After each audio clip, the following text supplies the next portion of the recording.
பகவானுடைய நைவேத்தியம் முடிவுற்றதனாலே தொடர்ந்து நம்முடைய சொற்பொழிவை காணலாம். ஆக மாயனை என்றால் மாயத் தொழில்களிலே மாயங்கள் செய்வதையே தன்னுடைய விருப்பமாக கொண்டவன் அப்படின்னு அர்த்தம். இப்ப நான் சொல்லிட்டு வந்ததில் எவ்வளவு மாயங்கள்லாம் வந்ததுன்னு உங்களுக்கு தெரியும்.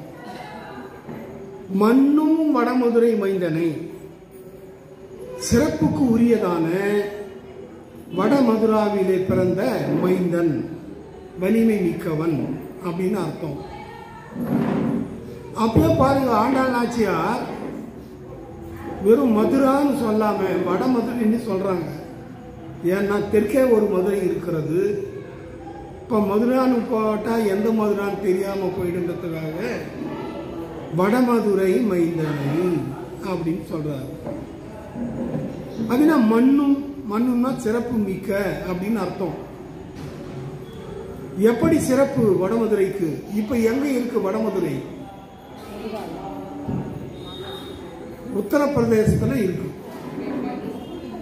உத்தரப்பிரதேசத்தில்தான் ராம ஜென்ம பூமியாகிய அயோத்தியும் இருக்கிறது. கிருஷ்ண ஜென்ம பூமியான மதுராவும் இருக்கிறது. ஆகையினாலே இந்த மதுரா என்பது மிகவும் சிறப்புக்குரியது. அப்படிப்பட்ட அந்த மதுராவிலே பிறந்த மைந்தன், வலிமை மிக்கவன் என்று இங்கே அந்த கண்ணனை, மாயனை, கிருஷ்ணனை அழைக்கின்றார். ஏற்கனவே சொன்னதை போல இந்த மதுரா முக்தியை தருகின்ற 7 நகரங்களும் ஒன்று. இது அயோத்தி, மதுரா, துவாரகை, அதுக்கு பிறகு நம்முடைய காசி, காஞ்சி, அவந்தி என்ற பிரயாகை, இதெல்லாம் இந்த முக்தி அந்த இடத்துல போயிட்டு அங்கே இருக்கிற பெருமான்களை சேவித்தால் நமக்கு நிச்சயமாக நம்முடைய பாவங்கள் எல்லாம் நீங்கி போகும். ஆகையினால நாம் முக்தி அடையலாம், மோட்சம் அடையலாம் அப்படின்றது நம்முடைய ஐதீகம், நம்பிக்கை. ஆக இப்போ மதுராவுக்கு போக முடியாதவர்கள், அயோத்திக்கு போக முடியாதவர்கள் குறைந்தபட்சம் எங்காவது போகணும். கிட்டத்தில் இருக்கிற காஞ்சிபுரத்துக்காவது போகணும். காஞ்சிபுரத்துக்காவது போயிட்டு அங்கே இருக்கிற பெருமாள்கள், உலகளந்த பெருமாள், பச்சை வண்ண பெருமாள், பால் வண்ண பெருமாள் அப்படின்லாம் இவங்களெல்லாம் தரிசனம் பண்ணிட்டா நமக்கு முக்தி கிடைக்கும் அப்படின்றது ஒரு ஐதீகம். ஆகையினால் மண்ணும் வடமதுரை மைந்தனை, தூய பெருநீர் யமுனை துறைவனை. இப்போ யமுனையுடைய நீரானது தூய்மையை பெற்றது அப்படின்னு அர்த்தம். இப்ப நான் கதை சொன்னேன் இல்லையா, கிருஷ்ணனை தூக்கி கொண்டு போகிற போது அந்த பெருமானுடைய திருவடிகளை தொட்டதனாலே அது தூய்மை அடைந்தது. ஆகையினால் தூய பெருநீர், மிகுதியான நீரை உடையது அப்படின்னு அர்த்தம். ஆக அப்படிப்பட்ட அந்த யமுனா நதி தீரத்திலே கிருஷ்ணன் மிக அற்புதமாக பெண்களோடு எல்லாம் நல்ல முறையிலே பழகி கொண்டு இருந்தான். ஆகையினால அவருக்கு என்னென்ன பேரு? யமுனை துறைவன் அப்படின்னு பேரு. கிருஷ்ணருக்கு யமுனை துறைவன் என்று ஒரு பெயரும் உண்டு. நம்முடைய ஆச்சாரியர்கள் இருக்காங்க இல்லையா, அந்த ஆச்சாரியர்கள்ல மணவாள மாமுனிகள்ல நாதமுனிகள், அந்த நாதமுனிகள் தான் இந்த பூலோகத்திலே முதலாக அந்த ஆச்சாரிய பரம்பரைக்கு முதலாக வாழ்ந்தவர். முதல்ல பகவான் ஸ்ரீமன் நாராயணனே குருவாக இருந்தான். நில உலகத்திலே அந்த நாதமுனிகள், நம்ம இது சொல்றோம் இல்லையா, லட்சுமிநாத சமாரம்பாம் நாதயாமுனியே மத்தியமாம் அஸ்மத் ஆச்சாரிய பர்யந்தாம் வந்தே குரு பரம்பராம் அப்படின்னு சொல்லும்பொழுது லட்சுமிநாதன் பகவான், அப்புறம் நாதமுனி இங்கே வாழ்ந்தவர், மேல்கோட்டையில் வாழ்ந்தவர். அதுக்கு பிறகு அவர் முதல் கொண்டு தற்காலத்திலே இருக்கின்ற எல்லா ஆச்சாரியர்களையும் உள்ளடக்கியதாக நம்முடைய இந்த வைஷ்ணவ குரு பரம்பரை அமைந்திருக்கிறது அப்படின்றது நம்ம முதல்ல சொல்றது. ஒவ்வொரு நாளும் இந்த திருப்பாவை சொற்பொழிவை சொல்லுகிற போது இதை சொல்லணும். நிறைய பேர் என்ன சுவாமி எடுத்த உடனே இதையே சொல்றாருன்னு நினைப்பாங்க. நானாவது பரவாயில்ல, கொஞ்சத்தோட நிறுத்திக்கிறேன், ஒரு 3-4 நிமிஷத்துல முடிஞ்சிடும். இங்கே பெரிய பெரிய வேலுக்குடி சுவாமி, பத்மநாதன் சுவாமி அவங்களாம் போனீங்கன்னா சமஸ்கிருதத்தை கலந்து ஒரு 1/4 மணி நேரத்துக்கு எதையாவது சொல்லிட்டு போவாங்க. இப்படி இந்த சமஸ்கிருத ஸ்லோகத்தை சொல்லிட்டு போவாங்க. அவங்க நல்லா அழகாக மேலே ரொம்ப தூரத்தில் பெரிய மேடையில் உக்காந்துட்டு இருக்கிறாங்க. கீழே யார் எது பேசணும்னு தெரியாது, அவங்க பாட்டு சொல்லிட்டு போயிட்டே இருப்பாங்க. அப்படி வசதி நமக்கு இல்லை. இருந்தாலும் இது ஒரு சிறப்பான ஏற்பாடாகத்தான் இவர்கள் செய்து கொடுத்திருக்கிறார்கள் அப்படின்னு திருப்திப்பட்டுக்கணும். ஆகையினால அந்த முக்தி தரும் நகரங்களில் இந்த மதுரா ஒன்று. தூய பெருநீர் யமுனை துறைவன், அந்த ஒரு பாட்டு ஒன்று எம்ஜிஆர் அந்த காலத்தில் பாடுவார். என்னன்னு, எனக்கு ஒரு மகன் பிறப்பான், அவன் என்னை போலவே இருப்பான் அப்படின்னு பாடியிருக்காரா. ரொம்ப ஃபேமஸ் பாட்டு. அவர் மகன் தான் பிறப்பான்னு பாடினாரு. இவர் என்ன பண்ணார், நாதமுனிகள், எனக்கு ஒரு பேரன் பிறப்பான், எனக்கு ஒரு பேரன் பிறப்பான், அவனும் என்னை போலவே இருப்பான், அவனுக்கு என்ன பண்ணுங்க, ஆளவந்தார் என்ற ஒரு பேர் கொடுங்க. அது ஆளவந்தார்ன்றது பின்னாலே வந்த பெயர். இவர் விரும்பிய பகவானுடைய பெயர் என்ன, யமுனை துறைவன். அந்த யமுனை துறைவன் என்ற பெயரையே அவனுக்கு சூட்டுங்கள் என்று அவருடைய சிஷ்யர்கள் கிட்ட சொல்லிட்டு போனாரு. அவர்களும் என்ன செய்தார்கள், அந்த குழந்தை பிறந்த போது யமுனை துறைவன் என்று பெயர் வைத்தார்கள். அந்த குழந்தையும் வளர்ந்தான், பெரியவனாகி வந்தான். அதன் பிறகு அந்த குழந்தையைத்தான் ஆளவந்தார் என்று அழைத்தார்கள். அந்த ஆளவந்தார் தான் நம்முடைய தென்கலை சம்பிரதாயத்திற்கு அந்த சம்பிரதாயத்தை வளர்க்கக்கூடியவர் இவர்தான் என்று தெரிந்து ராமானுஜரை நியமித்தார். ஸ்ரீமத் ராமானுஜர் இருக்கார் இல்லையா, அவரை சம்பிரதாயத்துக்கு கொண்டு வந்தவரே யார் என்றால் ஆளவந்தார் தான். ஆகையினாலே தூய பெருநீர் யமுனை துறைவனை, அந்த யமுனை துறைவன்றதுக்கு இங்கே நான் அர்த்தம் சொன்னேன், யமுனை துறைவனை. அதன் பிறகு ஆயர் குலத்தினில் தோன்றும் அணிவிளக்கை, ஆயர் குலம் யாதவர் குலம், அந்த குலத்திலே தோன்றிய அணி விளக்கு, அழகான விளக்கு. விளக்கு என்ன செய்கிறது, அதை ஏற்றிய உடனே தன்னுடைய அந்த சுடராலே இருளை போக்குகிறது.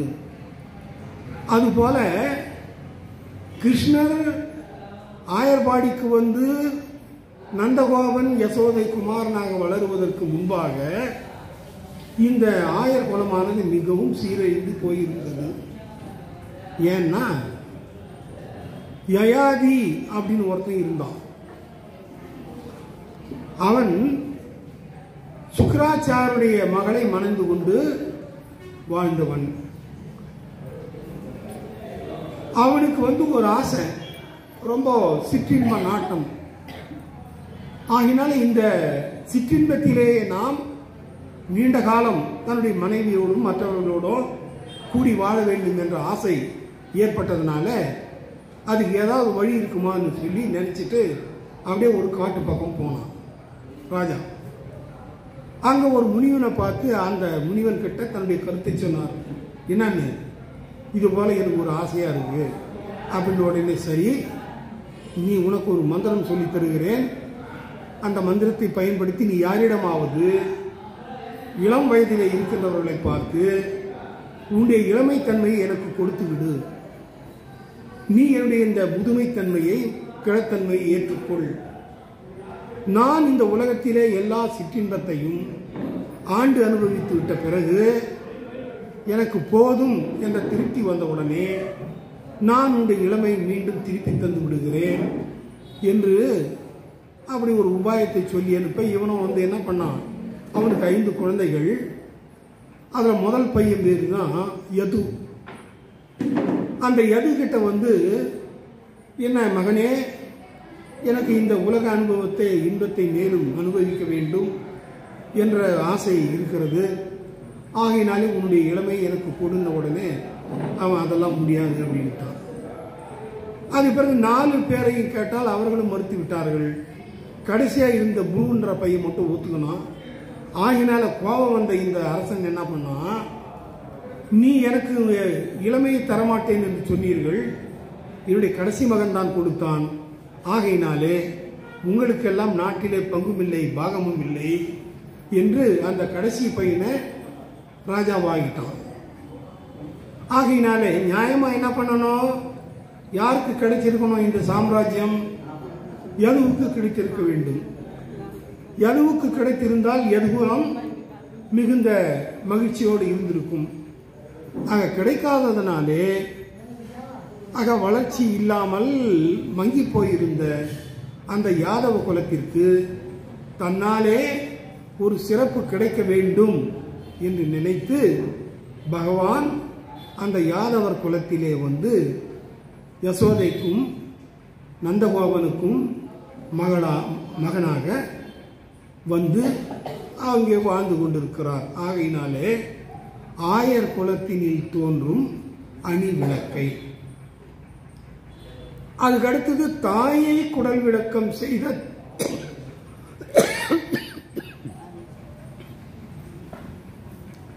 தாயை குடல் விளக்கம் செய்த தாமோதரனை.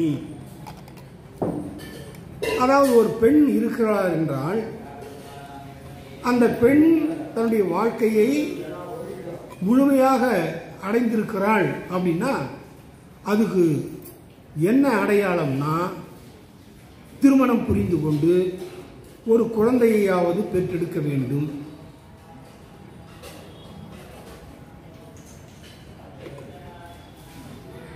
குழந்தை பெறாத பெண் அந்த பெண்ணை என்னன்னு பேர் வச்சுக்குவாங்க. பேர் வேற எதுனா இருந்தா கூட என்ன பேர் வச்சுக்குவாங்க? என்ன சொல்றாங்கம்மா உலக வாழ்க்கையில் மலடின்றாங்களா?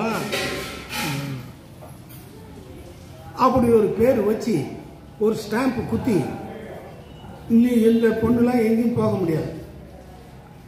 நீங்க நிறைய இந்த டிவி தொடர்கள் அது இதெல்லாம் பார்த்தீங்கன்னா ரொம்ப எல்லா வளமும் இருக்கும், செல்வ வளம் இருக்கும், பெரிய நிலையிலே கணவன் இருப்பார். ஆனால் அந்த பெண்ணுக்கு குழந்தை இல்லை என்றால் அவள் எங்கன்னா போனால் ஒரு சீமந்தம் அல்லது ஒரு கல்யாண வைபவம், கிரகப்பிரவேசம் போன்ற இடங்களுக்கெல்லாம் போனால் நீங்கள் வரக்கூடாது, எந்த சடங்கு செய்யக்கூடாது, ஓரமா நீ சொல்லிடுறாங்களா? ஆகையினாலே அந்த பெண்ணாக பிறந்தவள் ஒரு குழந்தையை பெற்றெடுக்க வேண்டும். ரொம்ப நாள் குழந்தை இல்லாமல் இருந்தாள் யசோதை. ஆகையினாலே பெண் குழந்தை பிறந்தது. பெண் குழந்தை பிறந்திருந்தாலும் யார்தான் குழந்தை என்று நினைத்துக் கொண்டிருக்கிறார்கள்? கண்ணனை தான், கிருஷ்ணனை தான். ஏன்னா பெண் குழந்தை பிறந்ததுன்னா உங்களுக்கு தெரியாது. ஆகையினாலே தாயை குடல் விளக்கம் செய்த தாமோதரனை. இப்போ சில பேருக்கு ஒரு சந்தேகம் வரலாம், யசோதா வளர்ப்பு தாய் தானே, அவளை வந்து தாய் என்று குறிப்பிடலாம்னா கண்டிப்பா அவள் தான் தாய். ஏன்னா ஒரு குழந்தை பிறக்கிறது, பிறந்தவுடனே அது எந்த தாயினுடைய முலைப்பாலை குடிக்கின்றதோ அந்த தாய் தான் அந்த குழந்தைக்கு, அதான் அந்த பெண் தான் அந்த குழந்தைக்கு தாய். இப்ப குழந்தை என்னவோ யாருக்கு பிறந்தது? தேவகிக்கு பிறந்தது. பிறந்த உடனே பேக் பண்ணி அனுப்பிட்டாங்க. அங்க போய் எல்லாம் நடந்த பிறகு அங்கே இருந்தவர்களெல்லாம் வீழ்த்து கொண்ட பிறகு குழந்தை எழுதுது. அதற்கு பிறகு யசோதா பார்க்கிறாள், அழகான ஆண் குழந்தை, அதற்கு பால் கொடுக்கிறாள். ஆகையினால அந்த கண்ணனாகிய கிருஷ்ணன் முதல்ல தன்னுடைய தாய்ப்பாலை எங்கே உண்டான்? யசோதாவிடத்திலே உண்டான். ஆகினால தேவகியை விட யாருக்கு சிறப்பு என்று சொல்லுவார்கள்? யசோதைக்கு சிறப்பு. ஒருத்தர் ரொம்ப செலவு பண்ணி லட்சம் ரூபாய், 10 லட்சம் 20 லட்சம் செலவு பண்ணி ஒரு கோயில் கட்டிட்டார். பெங்களூர் இருக்காருன்னு வச்சுக்குவோம். நிறைய வருமானம் வந்தது. இங்கே அவர் இருந்த ஊரில் வந்து கோயில் கட்டி விட்டுட்டு போயிட்டார். ஆனால் அந்த கோயிலில் விக்கிரகம் வச்சிருக்கார். அந்த விக்கிரகத்துக்கு என்ன பண்ணணும்? நாள்தோறும் அபிஷேகம் பண்ணணும், அந்த திருவிளக்கு ஏற்றணும், எல்லாம் பண்ணணும் இல்லையா? ஆகினால யாரோ ஒருவர் அதை தினமும் செய்து கொண்டு வருகிறார்னா 2 பேர்ல கோயில் கட்டினவருக்கு சிறப்பா, அங்கே அனுதினமும் பகவானை ஆராதித்துக் கொண்டு அங்கே திருவிளக்கேற்றி கொண்டு தன்னுடைய பணிகளை செய்கின்றாரே, கைங்கரியம் செய்கிறாரே, அவர் சிறந்தவரானா? இவர் தான் சிறந்தவர். யாரு? கைங்கரியம் பண்றவர் தான் சிறந்தவர். ஆகினால அந்த யசோதா எப்படிப்பட்டவள்? கோயில் கட்டினவ மாதிரி இங்கே பணிவிடை செய்து கொண்டு இருக்கின்ற அந்த ஆள் மாதிரி தான் யாரு? யசோதா. ஆகினால் தாய் என்று சொல்ல வேண்டும். தாயை குடல் விளக்கம் செய்த தாமோதரனை. ஆக இந்த முதல் 4 வரிகளில் கிருஷ்ணனுடைய 5 வகையான சிறப்புகள் கூறப்படுகின்றன. என்ன? மாயன், வடமுதிரை மைந்தன், தூய பெருநீர் யமுனை துறைவன், அதுக்கு பிறகு ஆயர்குலத்தில் தோன்றும் அணி விளக்கு என்று சொல்லிக்கொண்டு வருகிறார்.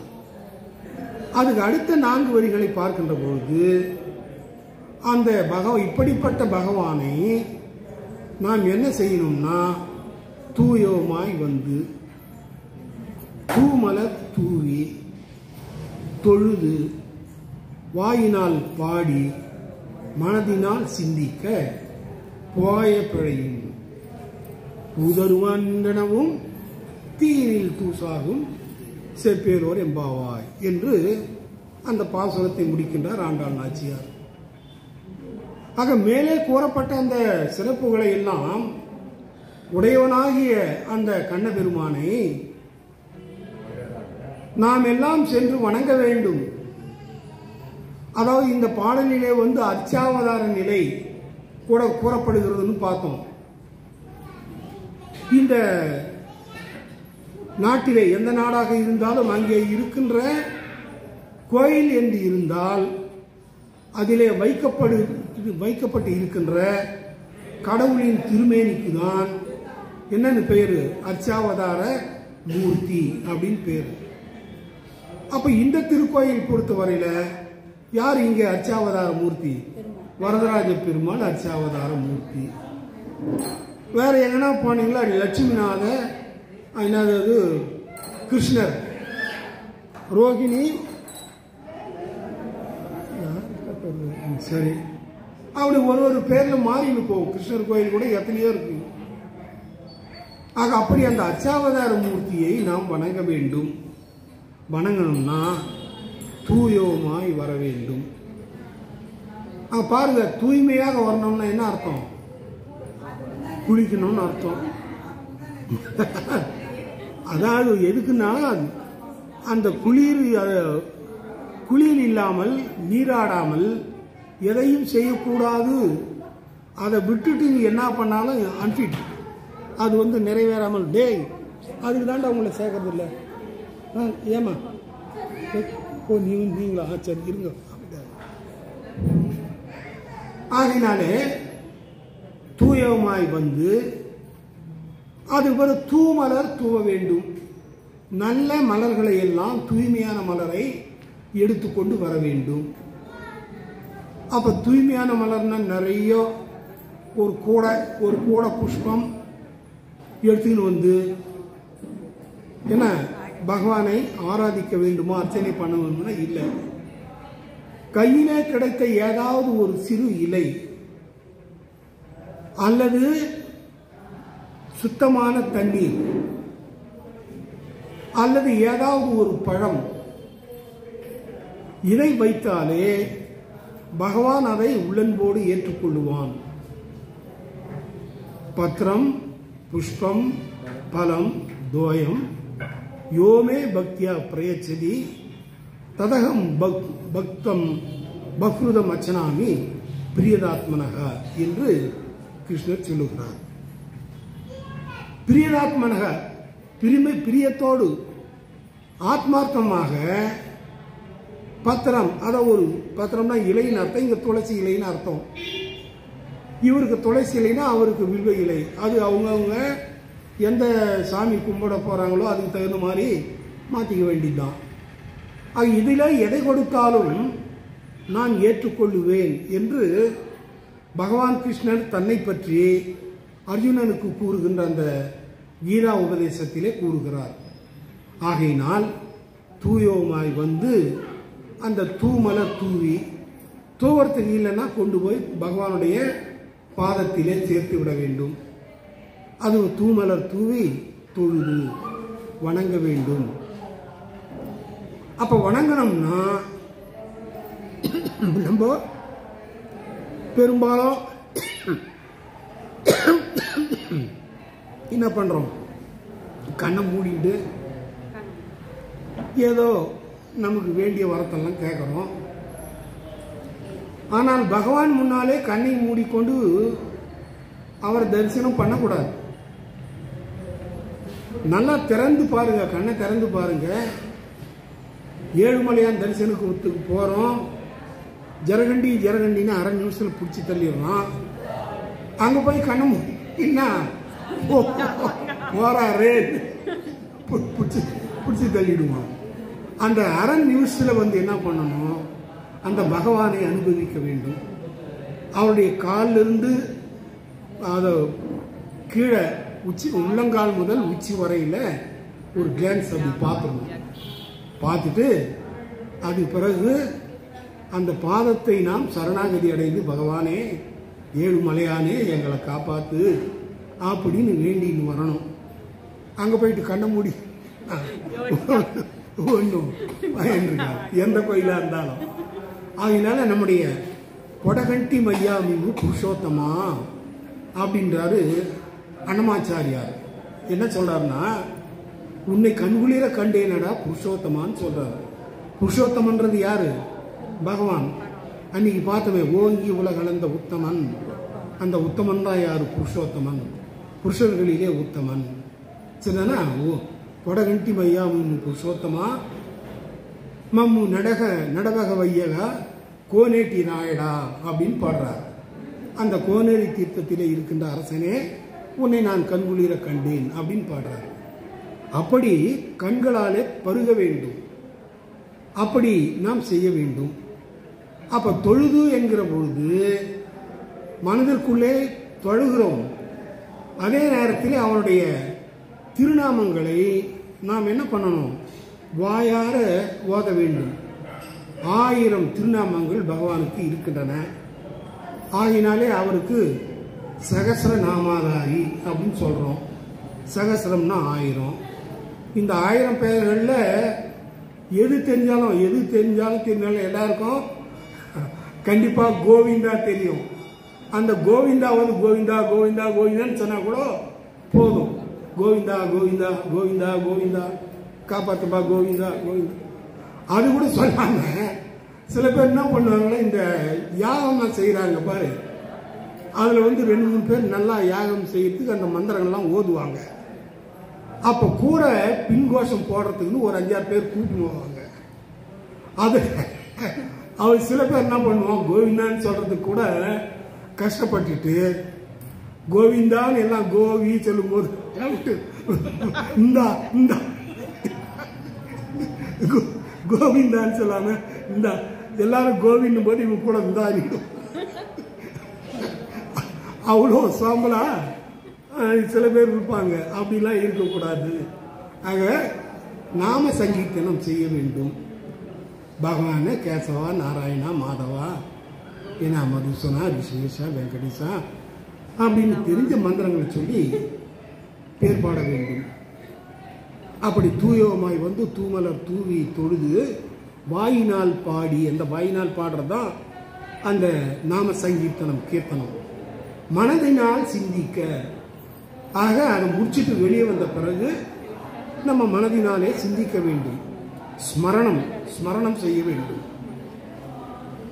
பகவானே, உன்னை பார்த்தேன், இப்படி இருந்தது, அப்படி இருந்தது, உன்னுடைய கண்கள் அழகான செந்தாமரை மலர்கள் போன்று இருந்தன, இந்த காட்சியை காண்பதற்கு நான் என்ன பார்த்தவும் செய்தோனும் பகவானே அப்படின்ட்டு மனசுக்குள்ளே நினைத்து நாம் வணங்க வேண்டும். தூமலர் தூவி தொழுது வாயினால் பாடி மனதினால் சிந்திக்க போய பிழையும்.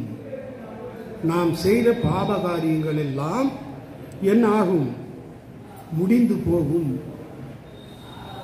நம்மை விட்டு அந்த பாவங்கள் எல்லாம் நீங்கி போகும். எப்படி நீங்கி போகும்னா, தீயினில் தூசாக. தீ அக்னி, அக்னியில எதை போட்டாலும் என்ன செய்யும்? அது அப்படியே எல்லாவற்றையும் கிரகித்துக் கொள்ளும். பூமி இருக்கிறது சின்னது, பூமியை விட நீர் பெரியது. ஆகினால பெரிய நீர் என்ன ஆகிறது? சிறியதாகிய பூமியை கவர்ந்து கொள்ளுகிறது, இழுத்துக் கொள்ளுகிறது. ஆகினால்தான் சுனாமி வருது. சுனாமின்றது என்ன? நிலப்பரப்பை நீரானது மூடிக்கொள்வது தானே சுனாமின்னு பார்த்தோம். அதுக்கு பிறகு அது சூரியனாலே அந்த நீரானது வெப்பமாகி மறைந்து போகிறது. அப்ப அதை ஏற்றுக்கொள்வது எது? அக்னி. அது பிறகு அக்னியை அணைக்கக்கூடியது எது? காற்று. ஆகினால் அக்னியை விட காற்று பெரியது. கடைசி இது எல்லாத்தையும் விட அந்த வானம் இருக்கு இல்லையா, வானம், அது பெரியதுன்னு இந்த பஞ்சபூதங்கள், இந்த பஞ்சபூதங்களை பற்றி சொல்லுவார்கள். ஆகையினால வாயினால் பாடி மனதினால் சிந்திக்க போய பிழையும். நாம் செய்த பாவகாரியங்கள் எல்லாம் நீங்கி போகும். பூதருவான் நின்றனவும். இனிமேலும் நாம எந்த பாவத்தை செய்யாமலும் தடுத்துவிடும். அந்த பக்தி இருக்க வேண்டும். உண்மையான பக்தி இருக்கின்றவர்கள் நிச்சயமாக எந்த விதமான அநியாயத்தையும் அக்கிரமத்தையும் செய்ய மாட்டார்கள். ஆகையினால் ஒரு மனிதனை புனிதப்படுத்தக்கூடியது பக்தி. 3 யோகங்களை சொல்லுவார்கள். என்ன? கர்ம யோகம், ஞான யோகம், பக்தி யோகம். இதுல கர்மயோகம் செய்தாலே போதும்னு சில பேர் சொல்லுவாங்க. அதாவது நாம வேற எதுவும் செய்ய முடியலனாலும் நமக்கு உரிய அந்த கர்மாவை, நம்முடைய நித்திய கர்மாவை, நாம் செய்ய வேண்டிய செயலை மிகவும் ஆத்மார்த்தமாக சொன்னாலே போதும், செய்தாலே போதும். அது கர்மயோகம். இது போதாது, பகவானை பற்றிய ஞானம் வேண்டும். அந்த ஞானத்தை பெற்று அந்த ஞானத்தின் மூலமாக பகவானுடைய சிறப்புகளை எல்லாம் நாம் போற்றி பாட வேண்டும். அது ஞான யோகம். சரி, இது ரெண்டும் இல்லைன்னா கூட பக்தி யோகம். பக்தி ஒன்று மட்டும் இருந்துட்டாவே போதும். உனக்கு கர்மயோகமும் செய்ய தெரியாது, உனக்கு ஞானமும் இல்லை, நீ ஒரு சூன்யம் அப்படின்னு யாரா சொன்னா கூட நீ சொன்னா சொல்லியா, என் உள்ளத்துல பகவான் இருக்காரு, பெருமாள் இருக்காரு, இதை விட வேற என்ன எனக்கு வேணும் அப்படின்னு சொல்லிட்டு போயிட்டே இருந்தீனா உனக்கு எந்த விதமான தீமையும் ஏற்படாது.